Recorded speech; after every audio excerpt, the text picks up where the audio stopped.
네, 우리 부모님 된 모든 성도님들에게 진심으로 교회를 대표하여 감사 인사도 드립니다. 정말 우리 주님의 말씀처럼 너와 내 자녀를 위하여 올라 하신 말씀 순종하여 더 기쁨의 눈물, 소망과 희망의 눈물로 기도하실 때에 천대까지 하나님의 은혜가 여러분의 가정에 함께하기를 간절히 믿습니다. 제가 오늘 말씀은 잠언 성경을 시작하며 이제 1장 1절부터 7절까지의 말씀입니다만은 매우 중요한 부분입니다. 왜냐하면 이 말씀이 잠언 성경을 전체 이해하는 물건을 사면 사용 설명서 있잖아요. 그런 거 있던 것처럼 비유컨대 잠언 성경의 사용 설명서와 같은 역할을 하는 말씀이 1장 1절부터 7절까지예요. 그러니까 그동안은 그냥 썩 지나면서 읽었던 본문이지만은 조금 집중해서 저와 같이 생각해 보시는 시간이 되기를 바랍니다. 구약 성경에 여러분이 아시는 지혜를 말씀하는 성경이 몇 권 있습니까? 3권이 있습니다.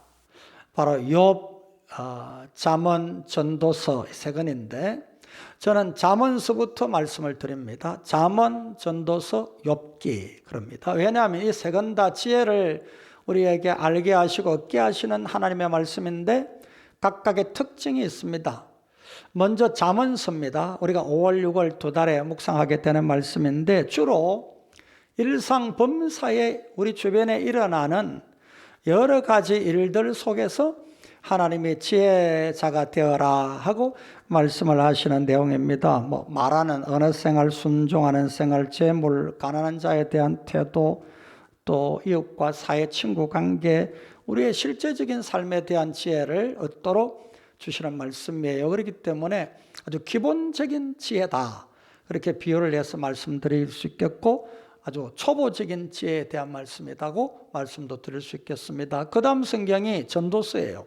이 전도서는 처음에는 헛되고 헛되며 헛되고 헛되니 모든 것이 헛되다 라고 선언한 다음에 마지막에 가서 이 모든 일의 결국을 다 살펴보고 나니까 여호와를 경외함이 이제 하나님 앞에 복되다, 그런 결론을 내려요. 그건 이제 젊은이에게, 아직까지 어리고 철부지한 사람에게 주신 지혜가 아니고 연세 많으신 분이 일생을 다 산 다음에 죽음 앞에 이르렀을 때 하나님 앞에 어떤 지혜의 말을 하고 있는가 하는 게 바로 전도서거든요. 그 다음에 하나가 욥기 성경인데, 이 욥기 성경은 잠언, 전도서는 이 땅에서 사람의 가질 지혜를 이야기한 말씀이지만은, 그러나 욥기서에 들어오면 완전히 내용이 달라집니다. 욥이 어렵게 살지만은 극심한 고난을 당하니까 그 새 친구가 찾아와서 회개해라, 네가 하나님 앞에 범죄한 일이 있으니까 하나님이 이런 극심한 고난을 준 것 아니냐. 욥은 그렇지 않다, 그리고 치열하게 의인도 고난을 받는가라는 하나님의 하시는 일에 대한 논쟁이 이루어지거든요. 그러니까 이 지혜는 바로 인간과 관계된 지혜가 아니고 하나님을 아는 지혜예요. 신관입니다. 그렇기 때문에 어떤 면에서는 지혜의 최고 위치에 이르는 지혜다, 가장 고급스러운 지혜다, 이렇게 비유해서 말씀을 드릴 수 있겠습니다. 여러분이 잠언 성경을 묵상 다 끝내면서 좀 시간 여유가 있으시면 전도서와 욥기도 연달아서 한번 읽어보시면 하나님께서 제가 이렇게 먼저 서론적으로 말씀한 의미를 아마 묵상할 수 있는 기회가 될 거예요. 오늘은 먼저 이 잠언 성경을 말씀드리게 될 때에 첫째는 잠언 성경의 내용 구성을 잠깐 살펴보아야 잠언 묵상에 도움이 됩니다. 1절을 볼까요?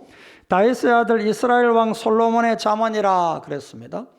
그런데 이게 전부 다 솔로몬의 잠언이냐? 그렇지 않습니다. 31장, 32장 끝에 가면 아굴과 러무엘과 러무엘의 어머니 잠언도 포함이 됩니다.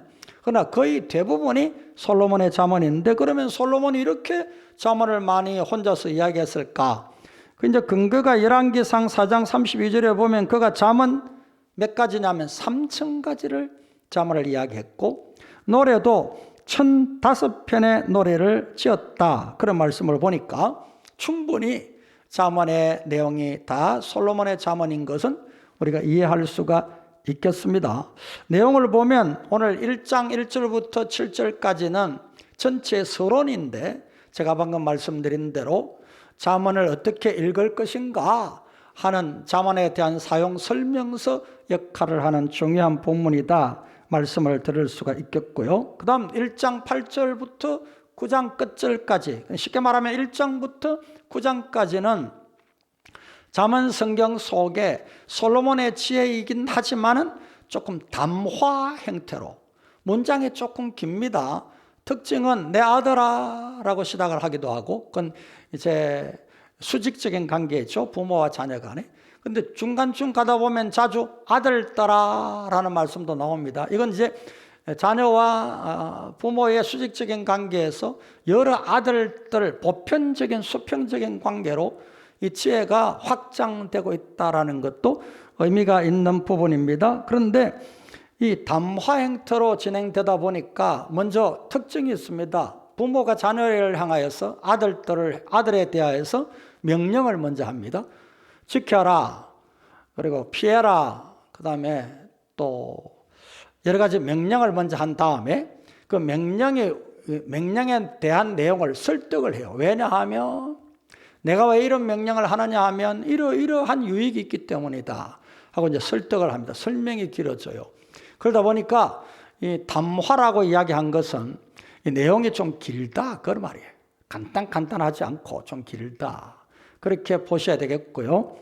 아울러서 이 말씀은 내용이 한 문단 한 문단이 여러분 읽어가다 보면 이 말 같고 저 말이 또 저 말 같고 비슷한 말씀이 자꾸 진행되다 보니까 조금 어렵다 얘기해 줄 수 있는데 쉽습니다. 어렵다 얘기하지 말고 한 문단 한 문단을 잘 읽어보시면 내용이 아주 단순하고 쉽다 하는 걸 꼭 기억하시고 묵상해 가시기를 바랍니다. 그런데 세 번째는 개별 잠언, 솔로몬의 잠언인데 이제 10장부터 29장까지는 개별 잠언이에요. 이 개별 잠언이라 하는 말은 한 절 한 절이 다 잠언이에요. 한 절 한 절 다 독립된 잠언이에요. 그렇기 때문에 이 말씀은 어떤 역사적인 배경이 있는 것도 아니고 설명이 막 필요한 것도 아니고 설득하고 명령하는 것도 아니고 어쩔 때는 조금 이해가 곤란한 그러한 잠언까지 포함이 되는 것을 볼 수가 있어요. 그렇기 때문에 이 잠언은 이제 지금 현재의 우리 생활에서 얼마든지 교훈도 받고 내가 사용도 할 수 있는 그런 잠언이에요. 그러다 보니까 이 잠언을 해석할 때 주의를 해야 돼요. 왜냐하면 그 내 마음대로 적용하고 내 마음대로 이해하고 해석을 할 수가 있기 때문이에요. 그래서 1장과 9장의 말씀이 반드시 필요해요. 1장과 9장의 말씀은 지혜자가 되라라고 아들에게 말씀하는 부모가 교훈하는 내용이기 때문에 이걸 잘 살펴보아야 다음에 이제 10장부터 29장까지의 각 한 절 한 절마다 독립된 개별 잠언을 묵상할 때에 우리가 오류를 갖지 아니하고 하나님의 뜻 가운데 올바르게 해석해낼 수가 있다. 이렇게 여러분이 이해를 하시면 좋겠습니다. 자, 이제 두 번째 생각할 부분이 오늘 본문 한 절 한 절을 좀 해석하면서 말씀을 살펴볼 부분입니다. 1장 2절 같이 한번 본문을 읽을까요? 같이 읽습니다. 이는 지혜와 훈계를 알게 하며 명철의 말씀을 깨닫게 하며, 이는 이란 말은 1절을 봤습니다. 솔로몬의 잠언인데 이 솔로몬의 잠언은 이란 말이 이는 두 가지입니다. 하나는 지혜와 훈계를 알게 하는 거다. 잠언이, 솔로몬의 잠언이. 그 다음에 두 번째는 명철의 말씀을 깨닫게 하는 거다. 그랬어요. 이 지혜와 훈계는 쉽게 말하면 우리가 일상범사에 우리 삶에 경험되어지는 모든 삶 속에서 체득되는 그러한 지혜를 일반적으로 말한다. 전인적인 지혜죠. 생각하고 말하고 보고 듣고 또 배우고 경험하고 하는 모든 일상 범사에서 우리가 지혜와 훈계를 받게 되는 것을 봅니다. 이걸 알게 한다라는 말, 알게는 바로 전인적으로 우리가 그 말씀을 그냥 뭐 그런 것 같으네 하고 지나가는 게 아니라 뼛속 깊이 나의 지혜로 삼아 드리는, 그래서 이 훈계라는 말 속에는 훈련이라는 단어도 함께 뜻이 포함됩니다. 그래서 우리가 삶 속에서 하나님이 결코 우연이라는 건 없습니다. 모든 것이 바로 필연이고 하나님의 뜻 가운데 이루어지는 일입니다. 그렇기 때문에 우리가 가끔 하는 말로 뭐 재수 없다 이런 말 쓰면 안 돼요. 그리고 우연찮게 뭐 어떻게 하다 보니까 그런 일이 벌어졌네, 그런 말도 쓰시면 안 돼요. 다 불신앙의 말들이에요. 모든 순간순간 이 땅에 이루어지는, 그리고 특별히 믿음의 사람에게 경험되어지는 모든 범사는요, 우연도 없고 모두 다 하나님의 뜻 안에서 우리에게 주어지는 일들이에요. 그 속에서 우리가 하나님 앞에 생각하는 것, 몸으로 경험하는 모든 것에서 우리가 훈련받는 겁니다. 그 훈련이 무슨 훈련이냐? 지혜로운 훈련을 받는 거예요. 그래서 오늘 훈계와 지혜를 하나님은 이 잠언을 통하여서 우리에게 알게 하신다. 체득하여 내 전인격이 되게 하신다. 훈련하여 몸과 마음에 약이 되게 하신다. 그런 뜻입니다. 다음에 두 번째는 명철의 말씀을 깨닫게 하면, 이 명철이라는 말이 뒤에 나오는 깨닫게 하는, 깨닫는다는 말하고 똑같아요. 의미가 같아요. 그러니까 명철과 깨달음, 이것은 바로 그만큼 중요한 부분입니다. 여러분, 지혜로 우리가 삶에서 많이 배우고 내 인격이 되고 이게 습관도 되고 버릇도 되어도요, 이걸 명철하지 아니하면, 깨달음이 없으면은 그냥 지나가고 말아요. 헛된 것이 되고 말아요. 그렇기 때문에 깨닫게 되어야 됩니다. 바로 깨닫는다라는 말이 이해한다라는 뜻이거든요. 충분히 이해되어야 돼요. 여러분, 우리 어른들이 젊은 사람들의 생각과 행동과 문화와 사고들을 잘 이해를 못해요. 듣고 그래? 하고 이렇게 알기는 아시는데 충분히 그 젊은이들, 우리 자녀들 세대들의 이루어지는 삶의 일들을 충분히 이해를 하지 못하니까 뭐 그러냐 하고, 그래서 요즘 젊은이들이 어른들 보면 자꾸 꼰대라는 말을 쓰는 것도, 그래, 참 나쁜 말이에요. 이게 나쁜 말인데, 여러분, 잠언을 통하여서 젊은이들의 모든 사고와 생각, 그리고 나 아닌 타인의 모든 사고와 생각과 삶을 충분히 명철하여 깨달아, 즉 이해하여 하나님 앞에 지혜로운 자로 살아가는 은혜가 주 안에 있기를 원합니다. 제가 어제 교육자들 보고 로제 떡볶이가 뭐냐, 웃는 분들은 먹어보신 분, 뭐 아직까지 전혀 모르는 분들은 한번 먹어보십시오. 제가 책을 보고 뉴스를 듣다 보니까 요즘 젊은이들에게, 대학생들에게 핫한 음식이 떡볶이인데, 떡볶이 중에 로제 떡볶이라 그래요. 그래서 맛이 어떨까 싶어서 제가 우리 교육자들 있는 데서 한번 사와 봐라. 그래가지고 우리가 맛을 봤습니다. 맛이 있더라고요. 그러니까 이 맛을 보면서, 아, 요즘 젊은 중고등학생들이나 대학생들이 떡볶이를 먹는데 옛날 우리 같은 떡볶이 맛이 아니더라니까요. 완전히 퓨전된 떡볶이예요. 맛이 독특해요. 그러니까 맵기도 하지만은, 그래서 이런 떡볶이를 즐기는구나. 그러면 이해할 수가 있거든요. 여러분, 주 안에서 지혜는 뭐냐? 훈계와 교훈을 받아들이는데, 그걸 아는데 폭넓게 충분히 이해하는 이러한 의미를 갖고 있다는 것을 기억을 하시기를 바랍니다. 자, 그 다음 1장 3절을 해석합니다. 같이 1장 3절 본문을 읽겠습니다. 지혜롭게, 공의롭게, 정의롭게, 정직하게 행할 일에 대하여 훈계를 받게 한다. 자, 훈계를 받는데, 훈계를 받으면 결국은 지혜롭게 된다는 거예요. 그 지혜가 뭔지 아십니까? 공의와 정의와 정직이에요. 요즘 여러분, 이 나라에 가장 많이 주고받아지는 이야기가 뭔지 아십니까? 정의와 공의와 정직이에요. 이것 때문에 정권 자체가 무너지기도 하고 세워지기도 하고 그래요. 그렇기 때문에 지혜가 뭐냐? 바로 하나님의 백성들이 지혜를 받을 때에 공의롭게, 정의롭게, 정직하게 행하게끔 하신다, 그 말씀입니다. 그러면 여기 정의는 뭐냐? 공의는 뭐냐? 정직은 뭐냐? 간단하게 한번 살펴봅니다. 공의는 하나님과 사람들 간의 바른 관계예요. 올바른 관계예요. 정말 이 관계가 올바라야 됩니다. 다음에 정의는 바로 올바른 재판을 말합니다. 그러니까 올바른 다스림을 말하는 거예요. 사회와 국가 통치가 공의로움과 동시에 정의로워야 돼요. 올바르게 시시비비가 가려지는 그러한 사회가 되어야 된다는 걸 말하고, 정직은 올곧다라는 뜻인데 이게 바로 기회 균등, 평등이라는 의미가 있습니다. 그러니까 사회와 국가가 서로 간의 관계가 올바르고 정직해야 되고, 그 다음에 재판이 바로 정말 공정하게, 공의롭게, 정의롭게 이루어져야 되고, 그 다음에 기회가 균등하게 이루어지는 그게 지혜롭다, 그렇게 말씀하고 있는 거예요. 그러므로 오늘 또 이 잠언 말씀을 여러분이 묵상하는 가운데 이 세상을 살아가면서 이런 지혜를 얻는 하나님의 사람 되기를 축복합니다. 1장 4절을 보겠습니다. 같이 읽겠습니다. 어리석은 자를 슬기롭게 하며 젊은 자에게 지식과 건신함을 주기 위한 것이니, 이게 지혜롭게 하는데, 지혜를 주시는데 어리석은 자가 있고 젊은 자가 나오죠. 이 어리석은 자라는 말은 좀 미숙하다, 성숙이 좀 덜 된 자다, 그런 뜻이에요. 그러니까 젊은 자도 마찬가지죠. 젊은 자라는 말 뜻은 어린 나이부터 결혼하기 전까지의 청년을 이야기합니다. 그러다 보니까 아직 경험이 미천하고 삶을 충분히 살아보지 못했기 때문에 아직까지도 좀 어리석은 가운데 있고 슬기롭지 못한 거죠.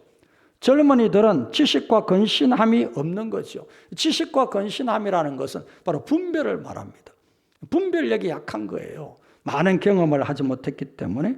그렇기 때문에 오늘 여호와를 경외함으로 말미암아 하나님의 주시는 지혜를 받아야 바로 우매한 선택을 하지 않는 겁니다.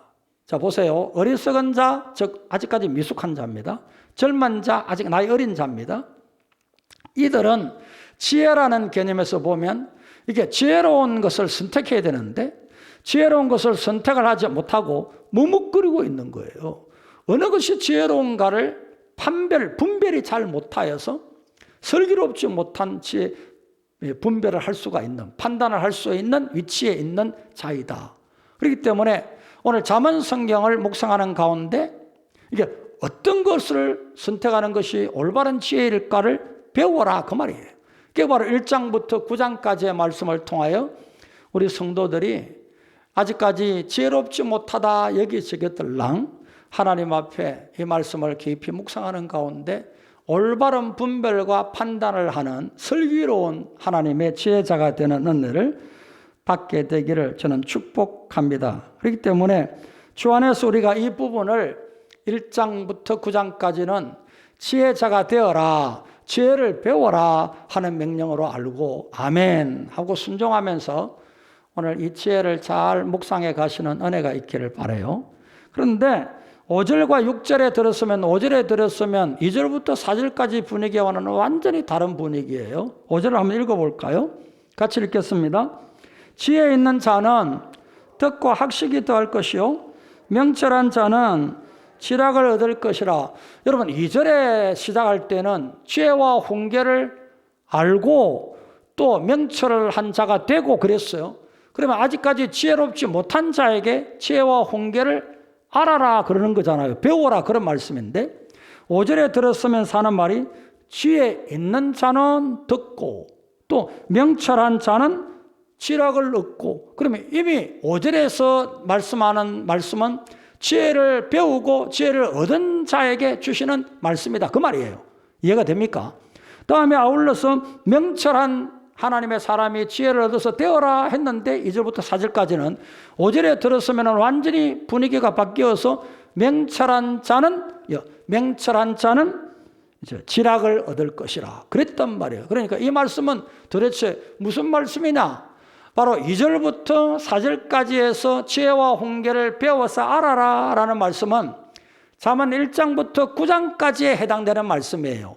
반드시 지혜를 배워야 됩니다.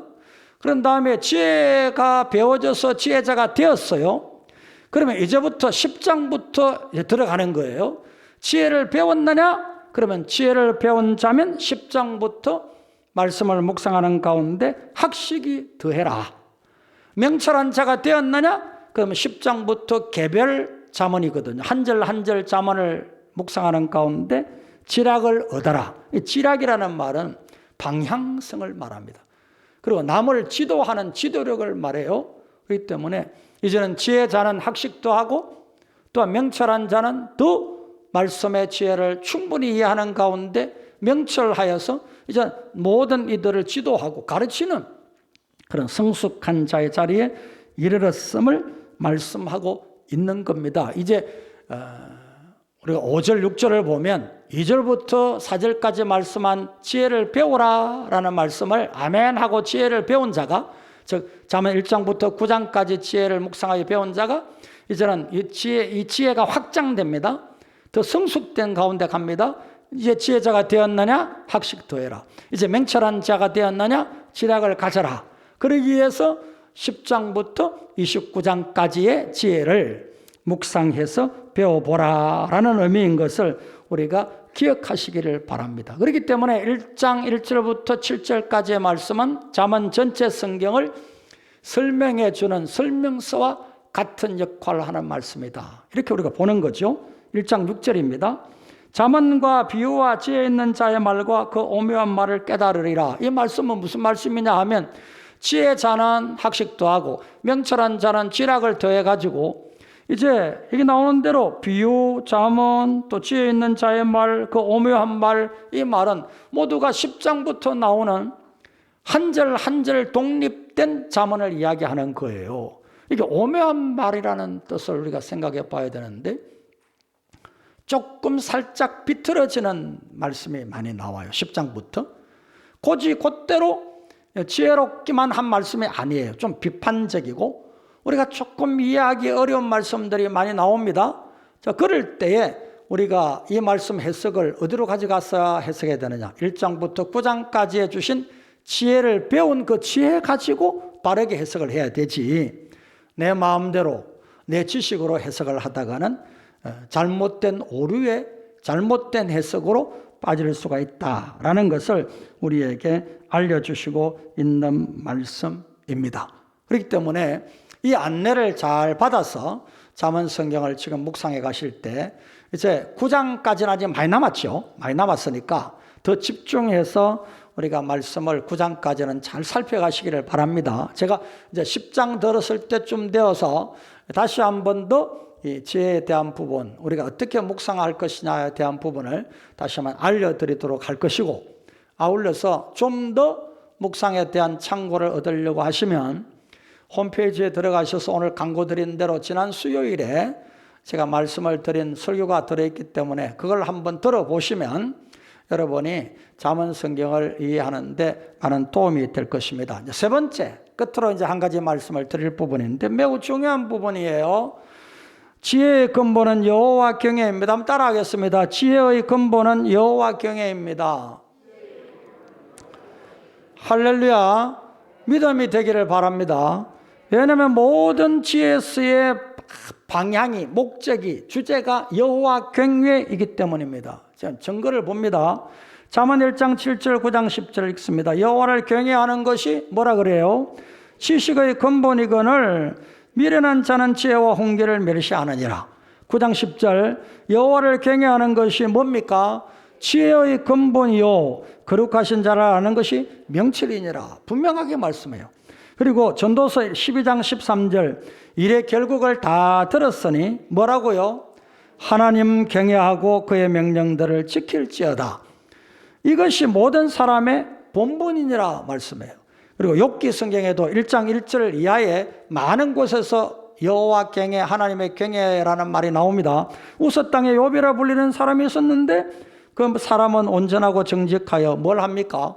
하나님을 경외하여 악에서 떠난 자였어요. 그러니까 하나님 경외, 여호와 경외라는 주제가 바로 잠언, 전도, 욥기 성경까지 전체에 하나로 묶어주는 지혜서의 바로 근본, 지혜의 근본으로서의 여호와 경외임을 알려줍니다. 그래서 잠언 성경은 지혜자가, 즉 여호와를 경외하는 자가 이 땅을 어떻게 사는 거야? 라는 질문이에요. 또 이렇게 살아라 하는 지도예요. 그렇기 때문에 여러분 잠언 성경을 읽어가시면서 반드시 이 지혜의 근본은, 지혜의 본질은 뭐라고요? 여호와 하나님을 경외하는 경외다 하는 걸 항상 마음에 염두에 두시고 지혜를 배워가고 지혜를 깨치는 하나님의 사람이 되어야 할 것입니다. 여러분 집에 옷걸이가 다 있죠. 그걸 성경에는 강령이라는 어려운 말로 썼는데, 옷걸이가 있습니다. 그러면 집에 가셔서 옷을 벗으면 그냥 마당에, 아니 바닥에 던집니까? 옷걸이에 겁니까? 옷걸이에 거리가 하나뿐입니까? 여러 개입니까? 1단, 2단, 3단 여기가 뭐 거리가 여러 개 있습니다. 한 7, 8개 있습니다. 그러면 거기에 무거운 옷도 가벼운 옷도 다 걸어 놓습니다. 오늘 이 여호와 경외라는 말씀은 모든 지혜의 옷걸이 같은 거예요. 근본이고 본질이에요. 그래서 전도서 말씀도 잠언 말씀도 욥기 말씀도 오늘 지혜는 항상 그 여호와 경외라는 강령, 여호와 경외라는 주제에 항상 초점이 맞춰져 있고 거기에 매달려야 그 올바른 지혜가 된다라는 것을 우리에게 알려주고 있는 겁니다. 예를 들어 보겠습니다. 왜 여호와 경외가 잠언 성경에 어떤 면에서는 지혜를 말할 때 여호와 경외라니 조금 생뚱맞은 그런 주제가 아니냐라는 말씀이 될 수 있습니다. 뭐 그 여호와 경외는 어디다가 막 붙여도 다 통하는 말씀이네 뭐 이런 식으로 생각할 수가 있는데, 여러분 이 잠언 성경을 읽어가다 보면 그렇지 않다라는 것을 알 수 있을 거예요. 그럼 젊고 어리석은 자는 아직까지 선택을 잘 못하는 자죠. 가운데 서가지고 이리 갈까 저리 갈까 아니면 돌아서 갈까 이렇게 늘 우매한 거예요. 선택의 분별력이 없는 겁니다. 그러다가 어떻게 해서 딱 하나 선택을 하게 했는데 이게 불의한 길이라, 이게 진리의 길이 아닌 것, 그래서 실패하고 좌절을 맛보고 그렇게 깨어지고 다치고 그러다가 다시 이제 성숙된 자리로 가잖아요. 그러니까 이 미숙하고 아직 젊은 자, 이런 자들이 이에 서서 바로 우매한 선택을 하지 않게끔 하는 열쇠가 되는, 바로 잘못된 선택을 하지 않게끔 하나님의 주시는 은혜는 뭐냐? 여호와 경외하는 겁니다. 여호와를 경외하는 믿음을 갖고 있으면 이런 어리석은 선택을 하지 않고 우매한 선택을 하지 않는 그러한 하나님의 사람이 될 수 있다는 것을 알려주는 말씀이에요. 그래서 지혜에 대한 여호와 경외는 방향성의 문제예요. 인식의 문제이기도 해요. 근데 이 말씀을 제가 잠언 마지막 부분에 가서 말씀드릴 텐데 31장 32장에 가면 누가 현숙한 여인을 얻겠느냐라는 물음이 나와요. 그 현숙한 여인을 얻게 되면 그 현숙한 여인으로 말미암아 행복하고 모든 사람에게 칭찬 듣는 자다, 그런 말씀이 나와요. 그러니까 이 현숙한 여인은 바로 여호와 경외를 의인화시킨 말이에요.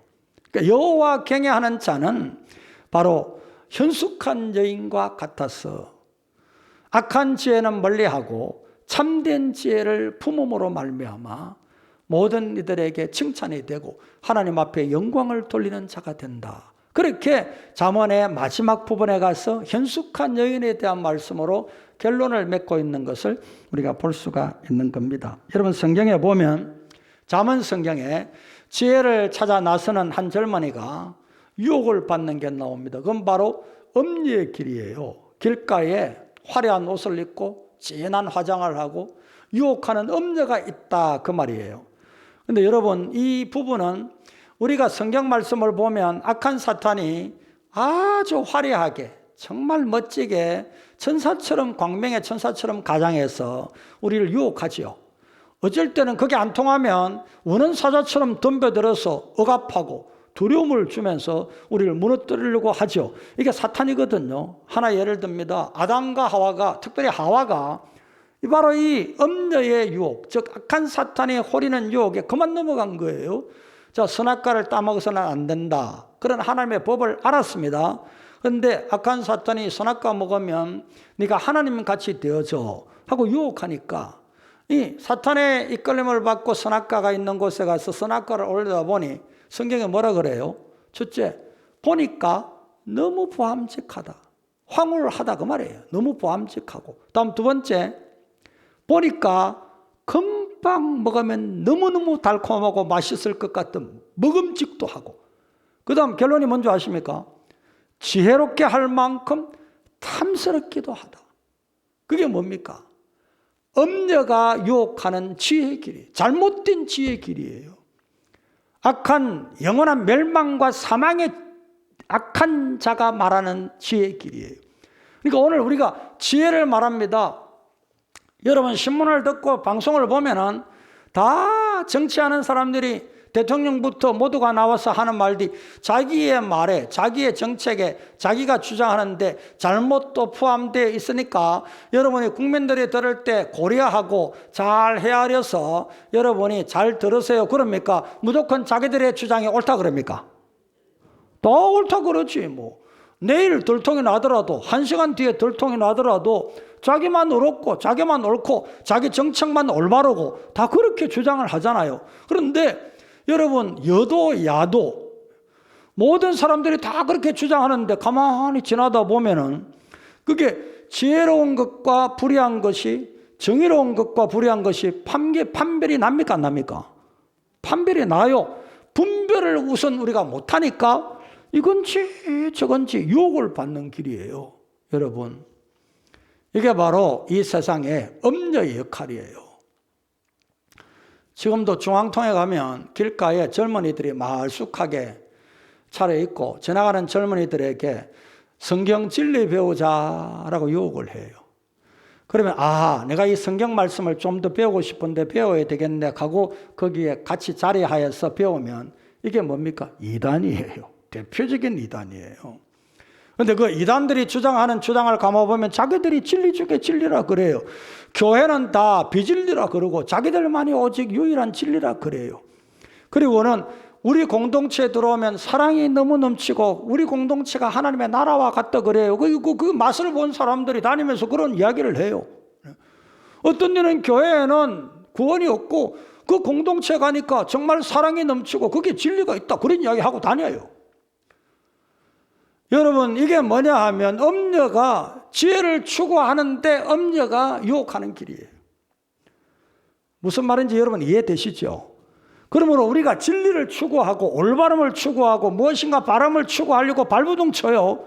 그런데 여호와 경외하는 하나님의 믿음이 바로 들어있지 아니하면 금방 음녀의 유혹에 떨어져서 바르지 못한 거짓된 진리로 이끌림을 받아 사망의 길에 간다 그 말이에요.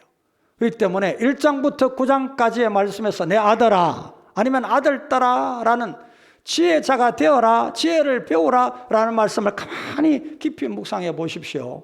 정말 말씀을 따라서 우리가 지혜자가 되는 길을 그 말씀에서 꼭 터득하고 배워야 돼요. 악인의 길, 의인의 길이 있는데 악인의 길은 아예 옆에 가지도 말아라. 악인의 길은 옆에 가지도 말아라 그렇게 말씀해요. 여러분 그 악한 길에 빠지면 헤어나오기 어렵다 그렇게 말씀해요. 그 맞는 말씀이에요. 그렇기 때문에 오늘 또 무슨 내 믿음이 담대하다 큰소리 치면서 교만하여 건방지게 신앙생활 하는 것 그 다 교만에 떨어지고 음녀의 유혹에 떨어지고 이단에 떨어지고 그럴 이들입니다. 스스로 겸비해야 돼요. 그리고 하나님의 말씀 특별히 잠언 성경을 묵상하는 가운데 항상 근신해야 돼요. 슬기로워야 돼요. 그리고 항상 하나님 앞에 명철하고 그래서 분별해야 돼요. 오늘 이것이 우리에게 지혜가 주는 귀한 선물입니다. 여러분 지혜를 얻는 일은 오랜 세월이 필요합니다. 그래서 전도서에 가면 지혜자가 일평생을 다 산 다음에 우리에게 지혜를 이야기하는 지혜가 나오잖아요. 그러니까 여러분들이요 주 안에서 정말 하나님 앞에 늘 스스로 겸비하여 잠언의 말씀을 묵상하시는 가운데 지혜를 배우십시오. 그리고 10장부터 가서는 이제 1장부터 9장에 배운 진리를 잘 한번 적용해 보십시오. 내가 얼마나 지혜자가 되었나 하는 것을 아마 10장 1절부터 우리가 묵상에 같이 갈 건데 제가 여러 가지 예를 한번 들어볼게요 나중에. 그래서 우리가 과연 진리에 굳게 서 있나라는 것을 한번 점검해 볼 수 있을 줄 압니다. 여호와를 경외함을 잃지 마시고요. 항상 여호와 경외가 지혜의 근본이다, 지혜의 본질이다 라는 것을 기억하셔서 진리 위에 굳게 서시는 참된 지혜자가 되고 여호와 경외함으로 하나님의 백성이 되는 은혜가 여러분의 삶에 있기를 축복합니다. 기도합니다. 우리